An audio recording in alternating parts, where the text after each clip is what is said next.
اعوذ بالله من الشیطان الرجیم بسم الله الرحمن الرحیم.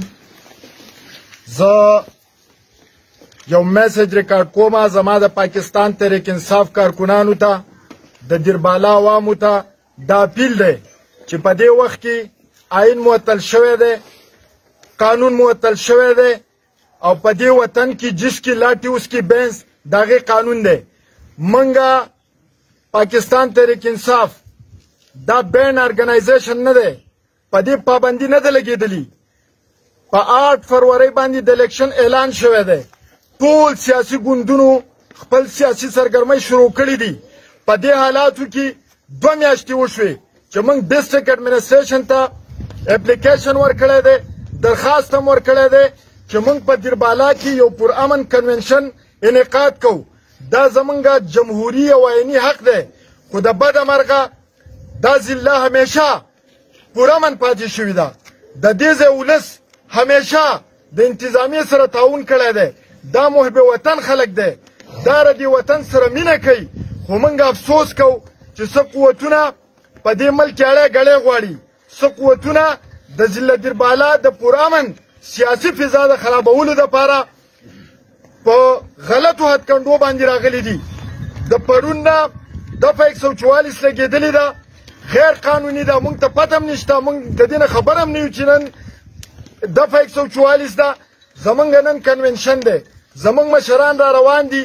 خو زه افسوس کوم چې ضلعي انتظامیې د سهار نه زمونږ په مشرانو باندې، زمونږ په ورکرانو باندې کرک ډاون شروع کړی دی.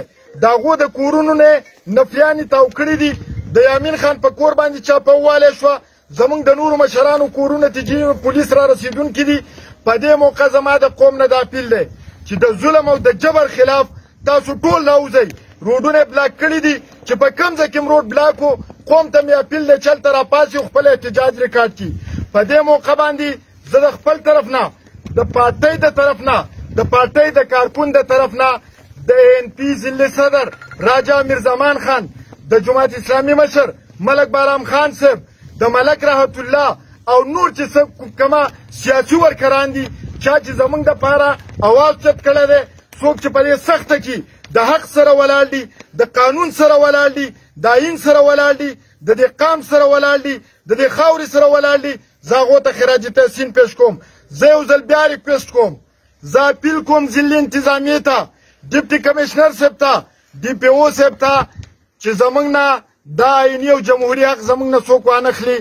موږ ریکویسټ کوو چې زمونږ پرامن خلک یو، موږ پرامن احتجاج کوو. ها که ستا د قانون خلاف ورزي کیږي، ستا د کوم ایکټ خلاف ورزي کیږي، بالکل ستاسو سره قانوني آئیني اختیار دی. تاسو د هغې خلاف، زمونږ خلاف د آئین او د قانون دننه FIR کولی شئ او موږ به انشاءالله خپل جمهوري حق چې دی نو انشاءالله دا استعمالو. زه اپیل کوم، زه سټیک هولډرز ته اپیل کوم، زه د دې ملک ادارو ته اپیل کوم. موږ هغه خلک یو د دیربالا عوام چا چې د چا پلار نیکونو چې د دې وطن د ازادۍ دپاره، د کشمیر د ازادۍ دپاره خپل سرونه قربان کړي دي. په داسې حالاتو کې قوم چې دی د انتشار سره مخامخ کول، د افراطفرۍ سره مخامخ کول، دا به زه ووایم چې د پاکستان په مفادو کې نه دي، دا زموږ د ضلع په مفادو کې نه دي. زه مختلف سیاسي ګوندونو مشرانو ته اپیل کوم چې هغو په خپله طریقه سره د ضلعي انتظامیې سره رابطه وکړي. ټوله ضلع بنده کړې ده، کرک ډاون یې شروع کړی دی. زه اپیل کوم کارکنانو ته وایم چې ځان راورسوئ. د جبر خلاف، د ظلم خلاف به انشاءالله تعالی موږ خپل تحریک جاري ساتو. موږ به د خپل قائد عمران خان سره څنګ په څنګ باندې ولاړ یو او د چا پلاره موږ د دې آئیني حق نه په زور باندې نشي منع کولی. دا زموږ آئیني جمهوري حق دی. موږ په دې موقع باندې یو ځل بیا اپیل کوو چې د ضلعي پرامن فضا چې ده د دې د خرابولو کوشش دې ونه کړی شي او زموږ کارکنانو ته موږ ته دې لیول پلینګ فیلډ میلاو شي. موږ د دې وطن شهریان یو، موږ محب وطن پاکستانیان یو، موږ د دې خاورې سره مینه کوو، موږ په دې وطن باندې ځان هم قربانو. موږ افسوس کوو چې څه قوتونه، څه خلک د پاکستان تحریک انصاف کارکون، محب وطن کارکون د دې پاکستان 80% عوام په بغاوت مجبوره کوي. موږ بیا اپیل کوو، زه خپل کارکنانو ته اپیل کوم چې تاسو به مشتعل کیږئ نه، تاسو به انتشار نه پیدا کوئ، تاسو به پر امن اوسېږئ. دا پولیس هم زمونږ دي، دا لیویز هم زمونږ دي، دا وطن هم زمونږ دی، دا خاور هم زمونږ ده. موږ به صرف خپل سیاسي جدوجہد کوو او دا سیاسي جدوجہد موږ ته د پاکستان آئین را کړی دی، موږ ته د پاکستان قانون را کړی دی. څوک هم چې زما دا غږ اوري ځان را ورسوئ. موږ به انشاءالله خپل کنونشن چې دی دا به موږ په پر امن طریقې سره انشاءالله منعقد کوو. ستاسو د ټولو ډېره زیاته مننه.